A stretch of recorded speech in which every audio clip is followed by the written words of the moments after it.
Welcome to Breaking Banks, the #1 global fintech radio show and podcast. I'm Brett King. And I'm Jason Henricks. Every week since 2013, we explore the personalities, startups, innovators, and industry players driving disruption in financial services.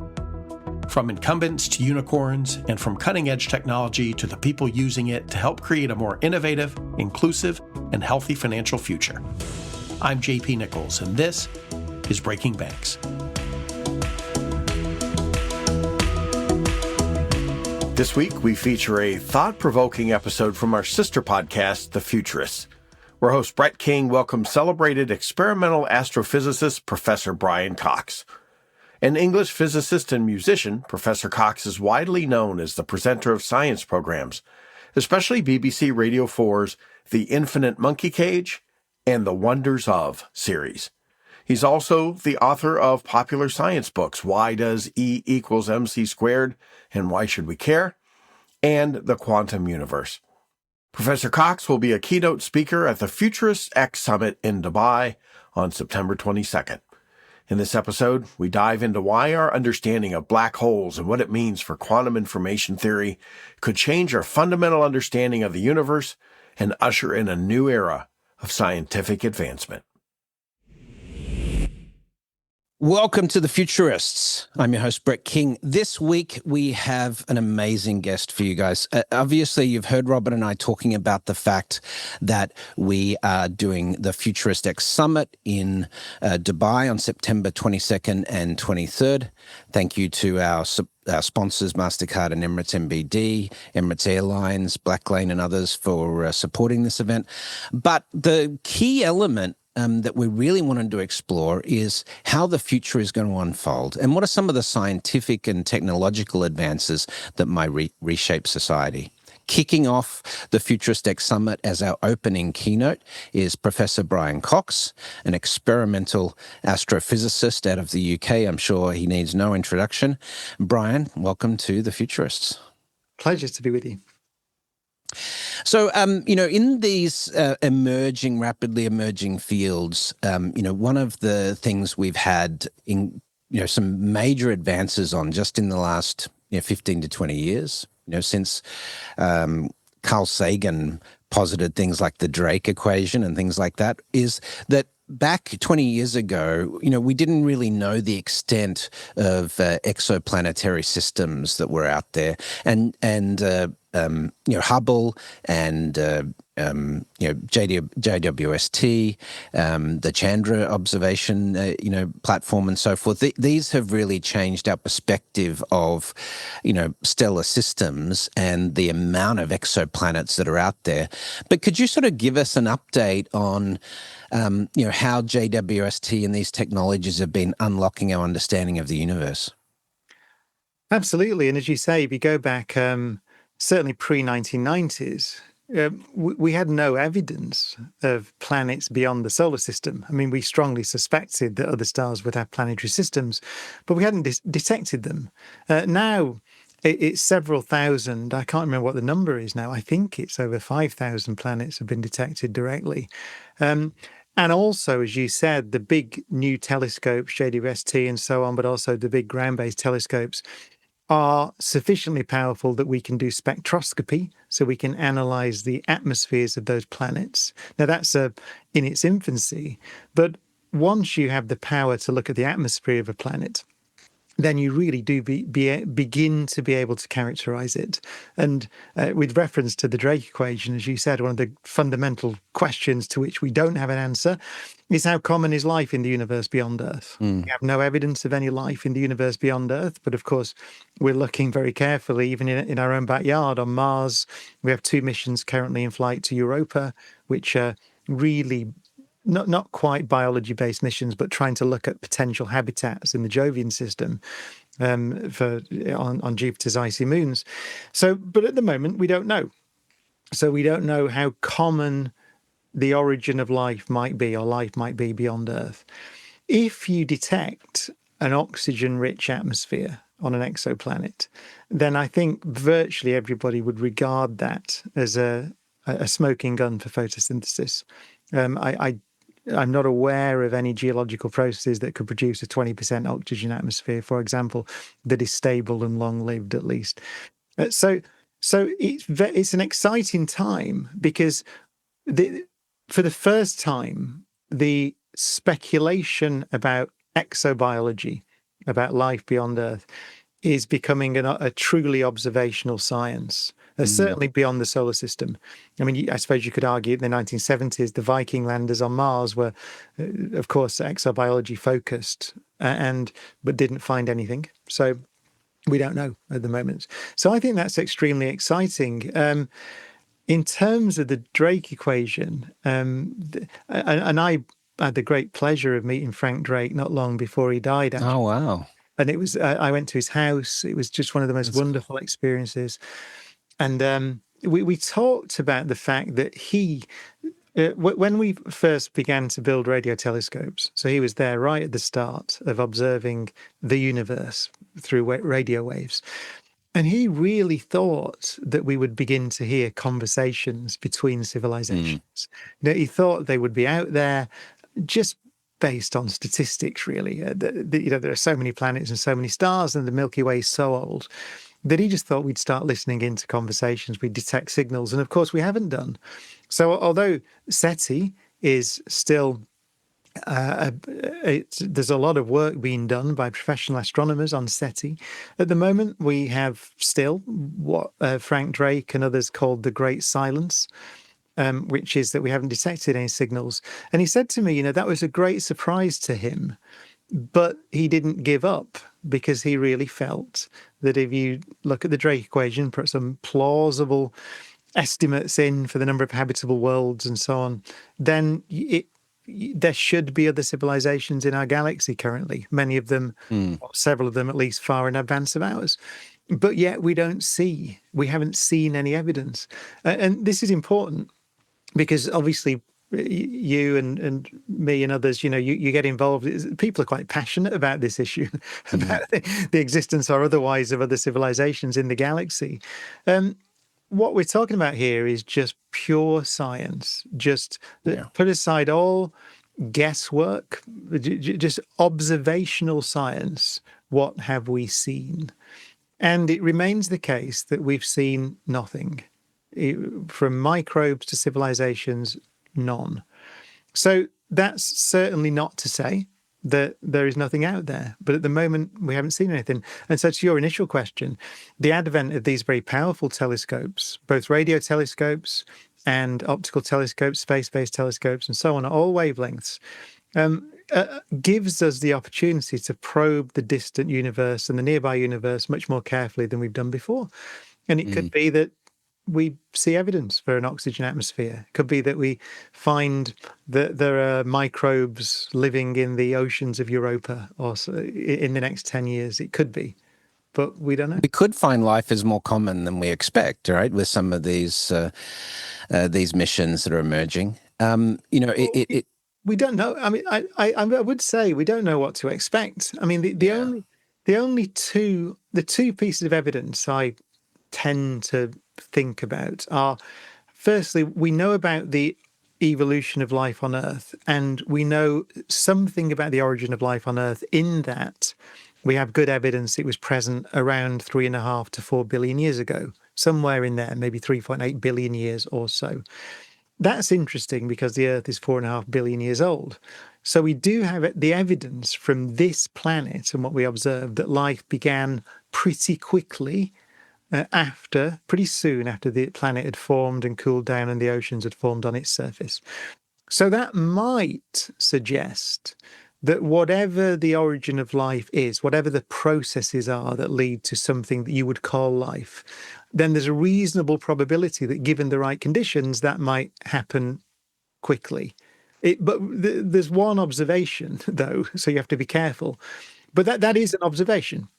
So we might say that I often call it the transition from geochemistry to biochemistry, which is whatever the origin of life is, it is that, right, amongst other things. Yeah. So that happened quite quickly on Earth. So that might suggest that given the right conditions on a planet like Mars, and we think the right conditions were present on Mars, by the way, 4 billion years ago, then you might assign some reasonable probability to the origin of life, but we don't know. And so we could have just been fortunate here. Who knows? So that's one piece of evidence.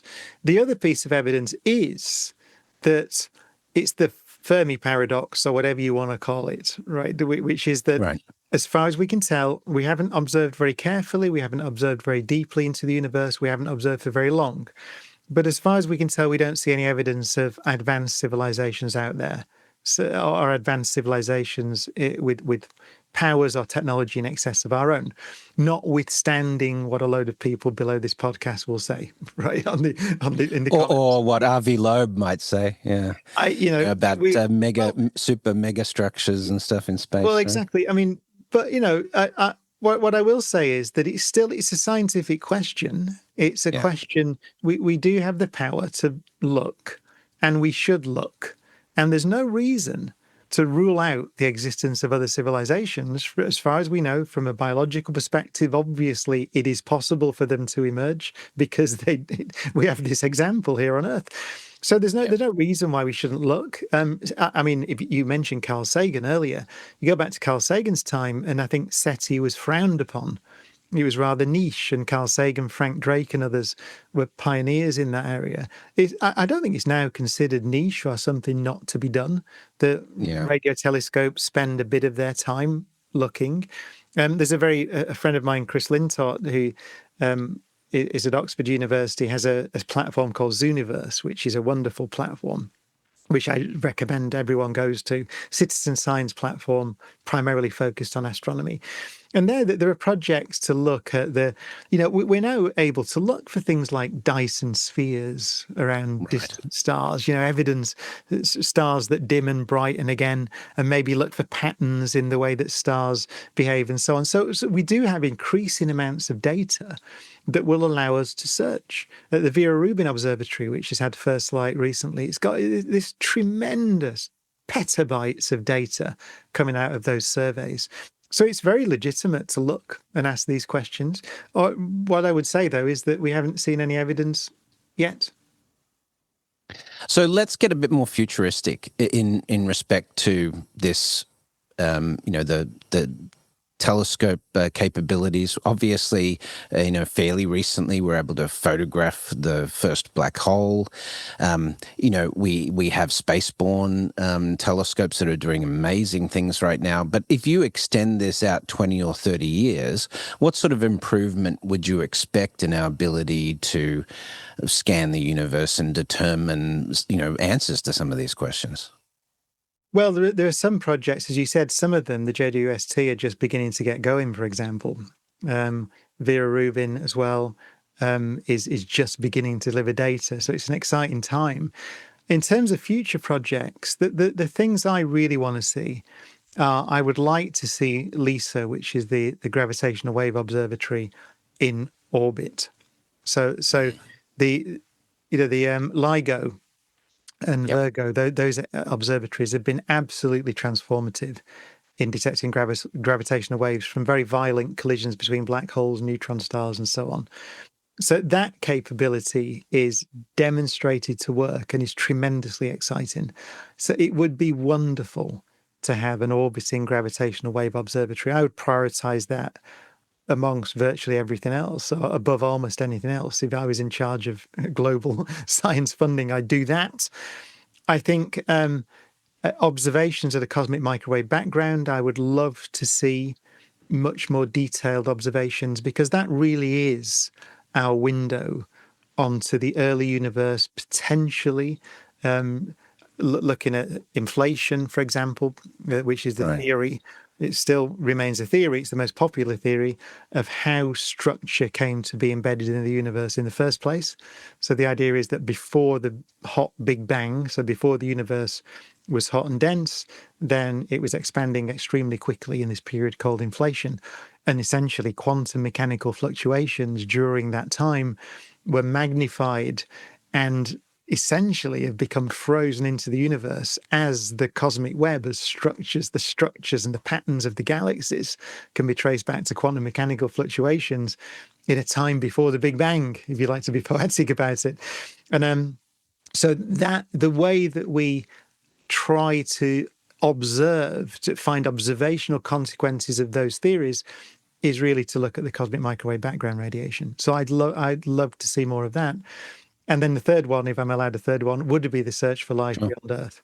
So I would prioritize missions at the moment to Europa, although we have 2 spacecraft in flight, Europa Clipper and JUICE, the European spacecraft, which arrive, I think it's about 6 or 7 years into the Jovian system.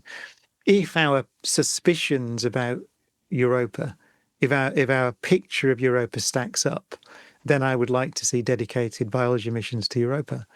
So those would be the things that I would prioritize. I would also want to go to Neptune, by the way. I think we want an ice giant mission. Yeah, that'd be interesting. I know we've also got the Psyche 16, the Psyche mission coming up. We are theoretically, I mean, I'm sure you've watched the alternate timeline, for all mankind series, but we're approaching that point where, from a robotics and AI perspective, we could mine asteroids and so forth. Do you see that as something that's feasible in the next 20 to 30 years? Yeah, and this is very different. So now we're talking about the industrialization of initially near Earth space, and then outwards to the moon, and then beyond to the asteroids, ultimately Mars. And yeah, I think it's inevitable that we'll do it. I'm when I was growing up, actually, several decades ago, I was a big fan of Robert Zubrin's books, and I met Zubrin actually and had a fascinating conversation with him. And something always stuck with me, which is one of the things that he always says, which is that he says ideas have consequences. And the worst idea we've ever had as a civilization is we have access to limited resources. And the reason he says that, and he's being provocative, of course, but what he's saying is that he would argue that virtually every conflict in human history can be traced back to conflicts over resources. So there's an idea that resources are scarce and we have to compete and fight for them. The idea is false once you have the technology to access the resources above our heads. So that's clearly true. There's nothing controversial about saying that. And so in that sense, we do now just about have the technology to begin to access those resources. It should be said, not yet in an economically viable way. So at the moment, unfortunately, it is cheaper to access resources on Earth than it is to access resources in space, the way that our economy is built. And of course, we all agree that access to resources on Earth is damaging ultimately. Wherever you sit on these debates of how fast we can go and so on, it is ultimately clearly true that if you dig everything up, then it's bad, right? So that in that sense, I think just there will be, as it becomes cheaper to operate in Earth orbit and beyond, then it will be inevitable that those resources will be unlocked. And then you get into the Jeff Bezos kind of picture of, he said to me once, so I interviewed him once, and he said, what's the goal of Blue Origin? It's to zone the Earth residential. In other words, specifically to move heavy industry off planet. That I agree that'll happen. It will be bad for us if it doesn't happen. The question is, when is it going to happen?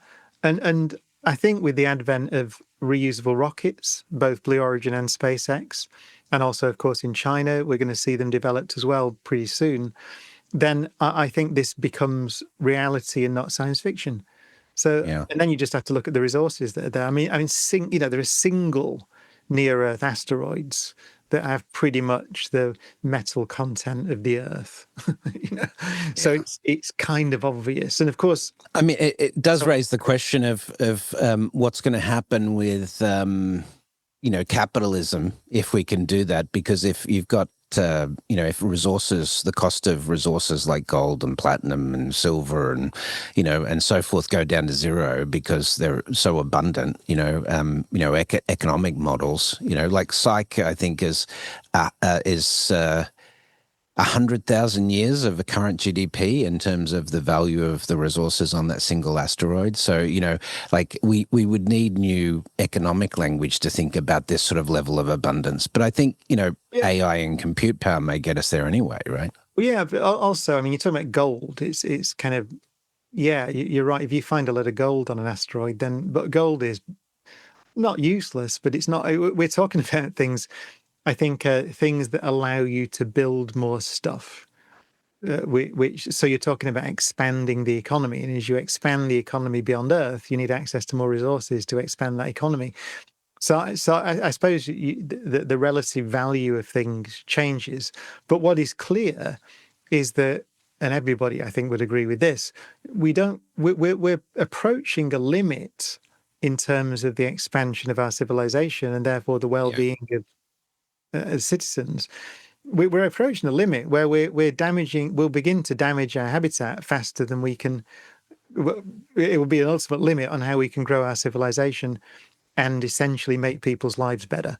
So Zubrin's point was pretty simple, actually. If you strip away all the potential controversy, he's saying that if you want to grow your civilization and not wreck your planet, then you have to access resources beyond the planet. Yeah. That's Have you heard of the limits to growth theory?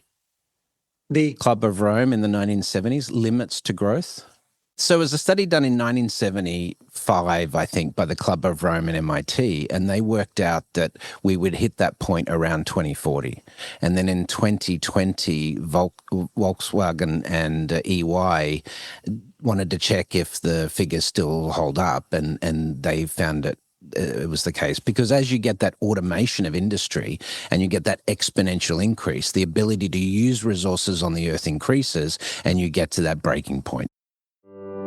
Customer support in the world of financial services is hard. Between policy compliance, regulations, audit, security, and complicated customer queries, the stakes are high. That's where Fin, the best performing AI agent for financial services support, comes in. Fin handles high-stakes performance and ensures policy compliance with no-code controls. And if you're wondering whether it really works, just ask the thousands of customers using Fin to provide end-to-end customer support every day. To learn more about how Fin can handle the most complex financial queries and transform support teams, head to fin.ai/breakingbanks. That's fin.ai/breakingbanks. Hi, this is Rob Tursik from the Futurist podcast, which is part of the Provoke Media Network. I'm excited to tell you about some news. The Futurist is expanding into the real world. We're doing a live event in Dubai. Now, folks who listen to the Futurist podcast, you're going to be familiar with the fact that my co-host Brett King has been working very hard in Dubai and other parts of the Middle East for a long time. And for more than a year, he's been putting together this event. And now, with the help and support of MasterCard and Emirates MBD and many other partners, we are putting together the world's largest futurist meeting in Dubai. It will take place at the fabulous Jumeirah Beach Hotel in Dubai, and it'll be on the September 22nd and 23rd this year. So just a few weeks from now. The speakers are going to include some of the world's leading futurists and forecasters and future thinkers. People like Brian Cox and astronaut Scott Kelly. And of course, Brett and I will be there to conduct interviews and introduce some of the other folks. We've got speakers from around the world. And if you're interested in meeting futurists in person and participating in an event that attracts the future-minded, please join us on the 22nd and 23rd of September. You can learn more about it at futuristevent.com. That's futurist singular event.com. It's all one word, futuristevent.com. And that'll tell you all about the event. I sure hope to see you there in Dubai on the 22nd and 23rd of September. Thanks.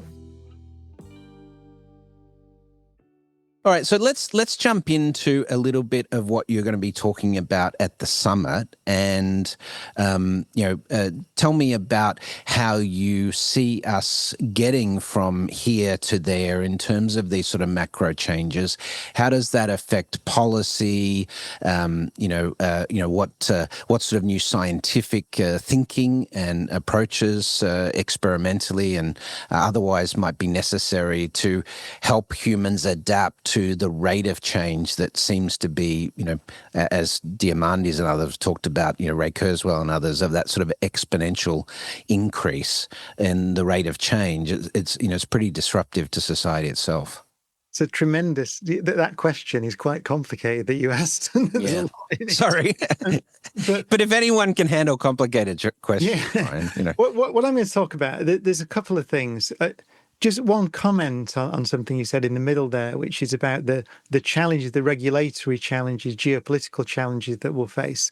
I think a very good example is the industrialization of Earth, near Earth orbit initially, onwards to the moon, the asteroids that we spoke about earlier, because clearly then you're talking about some kind of structure, international governance structure, right, that just has to be in place, just purely practically.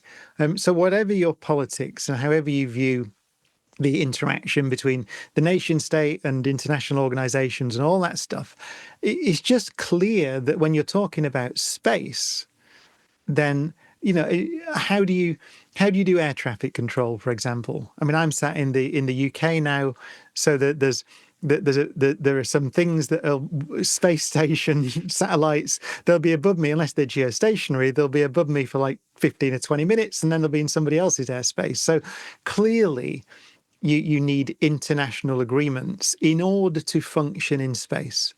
And so it's just an example. It's one of the many examples of where, as your civilization becomes increasingly powerful, becomes an increasingly technologically advanced civilization, then you have to, there are some areas at least where you are forced to work as a planet. And that becomes, and we could list the examples. But it's climate change, integration of AGI, from an alignment perspective, climate, pandemic disease, and so on. And nature, as Richard Feynman famously said, nature doesn't care what your opinion is, doesn't care what your politics. It just operates. It doesn't matter. So there are some areas, many areas of concern to us in the 21st century, where nature just says this is global. It is a global problem. Obviously, the climate is a global issue. Obviously, pandemic disease is a global issue. Obviously, space, the management of space is a global issue. It just is. So I think that's one challenge. It's like, so how do we begin to tease out those areas where you just have to have global agreements, and the areas where you might more correctly say, well, these are for nation states and so on. That's one of the central challenges, I think, of the 21st century, forced upon us in a way it wasn't if you go back 50 years ago. So that's number one. The other thing I would talk about is, I'm going to talk about, is that we can't forget that a lot of the things we talk about in the future, the technologies of the future, are based on research, blue skies research. It's sometimes called fundamental research. I don't like these labels because I don't like dividing science into silos. I don't like this pure and applied science stuff. It's all science. We're trying to acquire knowledge, reliable knowledge about the way that nature works. That's it. And then we're trying to deploy that knowledge to our benefit in some cases. Or some cases we're not. In some cases it's just knowledge, and it's nice to have knowledge.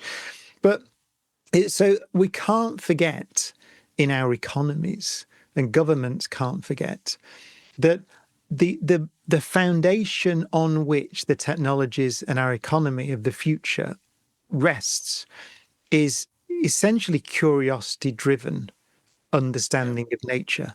And quantum computing would be a very good example of that. First of all, quantum mechanics itself was discovered or stumbled upon in a rather, it was a difficult 20 years or so from Einstein, arguably in 1905, or even actually the discovery of X-rays and so on as questions of atomic structure in the late 19th century, through to the foundations of quantum mechanics that were in place in the mid-1920s and so on. So that was just physics, though. That nobody was thinking, if we can understand the way that electrons behave in in silicon, for example, in semiconductors, then we'll be able to build a thing called a transistor, and that's going to be really good.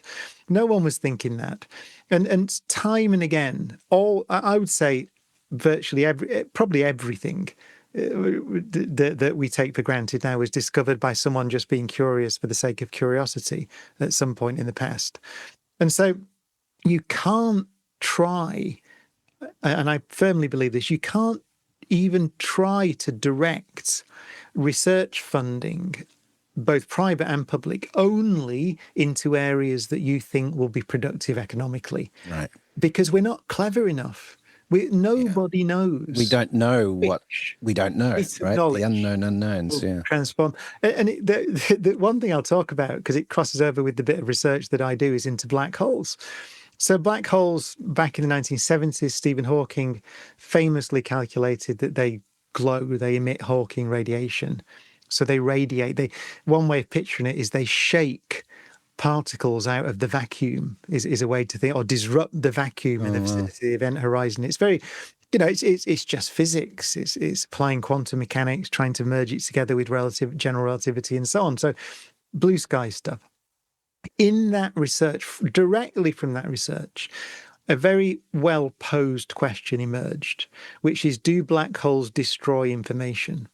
Now it was called the black hole information paradox. It's a paradox, or a serious and important question, because the laws of nature that Stephen used initially to make his calculations, all preserve information at a fundamental level. They don't destroy it. So there's kind of a paradox, there's a clash, there's a problem. In studying that problem, and the research is still ongoing, we've been forced to develop a much deeper understanding of quantum entanglement, of quantum information. We're beginning now even to see that maybe space and time emerge from a quantum theory, and maybe we're beginning to glimpse how that might happen. But we're developing skills and understanding about quantum information, which are absolutely necessary to build quantum computers and to learn to program them, construct them, and so on. So there's a crossover, there's a seeding, a transfer of skills between these two fields. Now, nobody would have predicted that.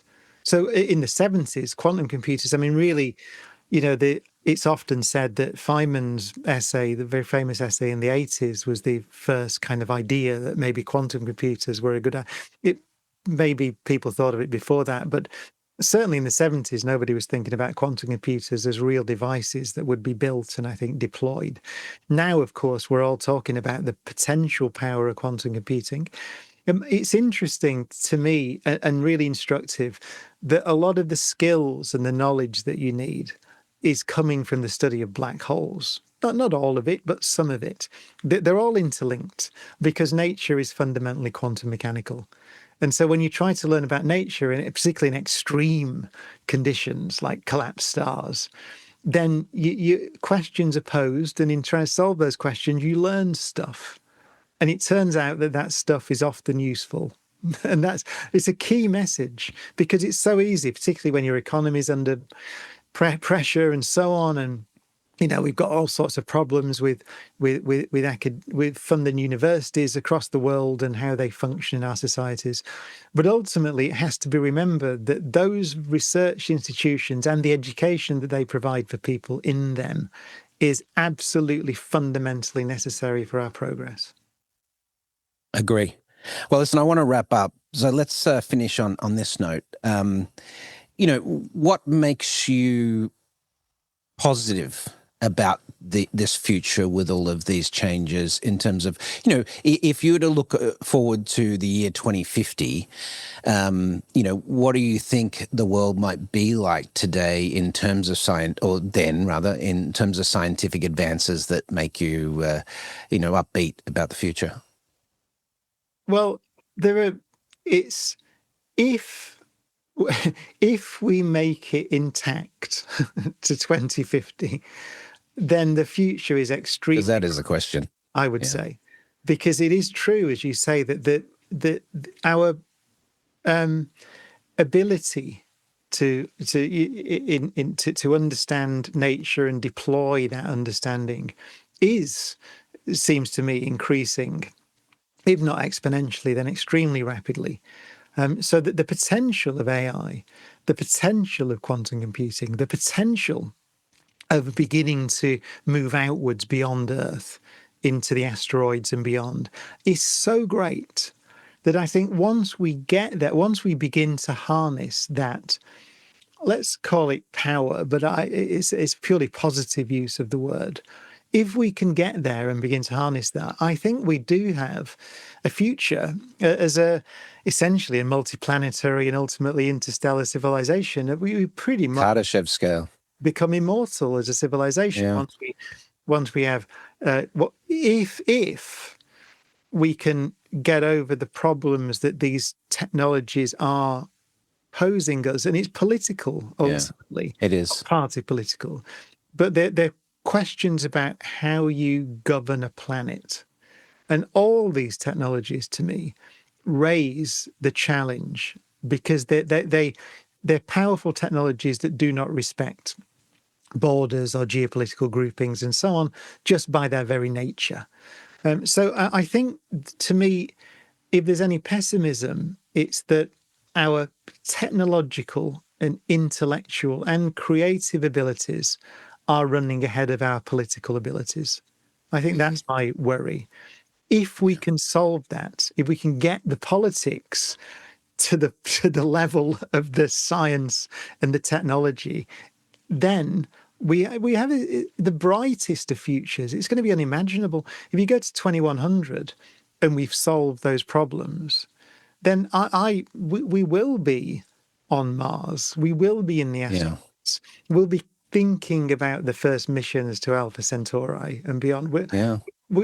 That's within our grasp. With longevity treatments, we both could be there, It's possible.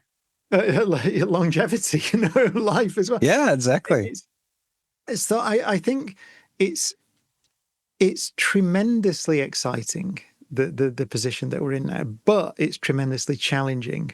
But the challenge is sociological and political. And I tend to, maybe I'm naive. If it's a physics challenge, if it's really a problem, the fundamental reality of nature that's causing us the problem. Like, for example, at the moment, if an enormous comet was detected that was heading towards Earth from the outer solar system now, then there's nothing, we couldn't do anything about it, right? So, or for some bizarre reason, we'd totally misunderstood stellar physics, and Alpha Centauri appeared to be about to go supernova, which is not, because we do understand. But, something like that, some fundamental challenge, then there's nothing you can do. Yeah. But really, it seems to me that there aren't any of those challenges at the moment, as far as I can see. The challenges are political and sociological. And maybe naively, I therefore think that they can be solved because they're human interaction challenges. But maybe that's just maybe if you had an expert on history and politics and geopolitics, they'd say, no, they're more complicated than quantum mechanics. I don't think so. No, I look, I do think that we're going to be forced into these sort of philosophical conversations because of these, all these things happening at once. Like to see climate and AI happening at the same time, in this generation. I mean, if you looked at those separately, the birth of AGI and climate change, they would be on their own, individually, the biggest impactors to the human species in the last 1,000 years, maybe more. Yeah. But we're seeing both of them happen simultaneously. So it does require a lot of philosophical flexibility for us to transition through that. And then you've got, the rise of robotics, for example, which will change the techno unemployment, or even just AI, which will change the employment market. So it will change the models of our societies work. What do you do? Do you tax robot labor, for example, and so on? These are policy responses to these challenges. Quantum computing, in principle, I don't know when in practice, but in principle is going to give us really tremendous computing power. I don't know when. It might be 2100, it might be 2200, it might be 2050, but it can. So you're right. You've got these this increase of possibility and potential, which will cause problems in our societies, because our societies are built, they're pre-AGI or AI societies. They're pre-robotics. Pre-compute, They're almost they're pre-internet societies, actually, in some sense. The way that we function. So we're not even really able to control or not control, but kind of deal with the effects of social media. Right? That's a problem. So we're almost pre-internet in the way that we conceive of the way we organize ourselves. So we've not even solved that yet. So but I don't want to be pessimistic about it, because the optimistic view, if I was to take the optimistic position, it would be that we're going to be forced. So it's going to be kind of make or break, really. So we're going to be forced to figure out how to work as a single planet for certain issues. And maybe space, maybe the regulation of space, or allowing people to operate safely in space, just air traffic control and things like that in orbit. That's going to be one of the things, the catalyst. Because if you look at spaceflight, I mean, the history of spaceflight has been one of cooperation. So you go back to the Soyuz, at the height of the Cold War, and so on. The International Space Station itself is a model of international collaboration. So it could be just one of these challenging areas means that we're forced to develop the frameworks to operate as a world collaboratively. Yeah, I agree. Hey, listen, I don't want to take any more of your time. I really appreciate you giving us some time today. But just before we go, is there anything that you're working on that you'd like to, give us a preview on, something that you're working on this year that we should look out for? In terms of the sort of the more public-facing science, I am working on new live shows. So I really enjoy doing big live, I call them shows, right? It almost sounds ridiculous. A friend of mine said it's basically a lecture, isn't it? But you can't call it a lecture because of the ticket price. So the reason the ticket price is there are because I try to put these huge LED screens and develop graphics to illustrate the ideas and so on, and it's great fun. I love it.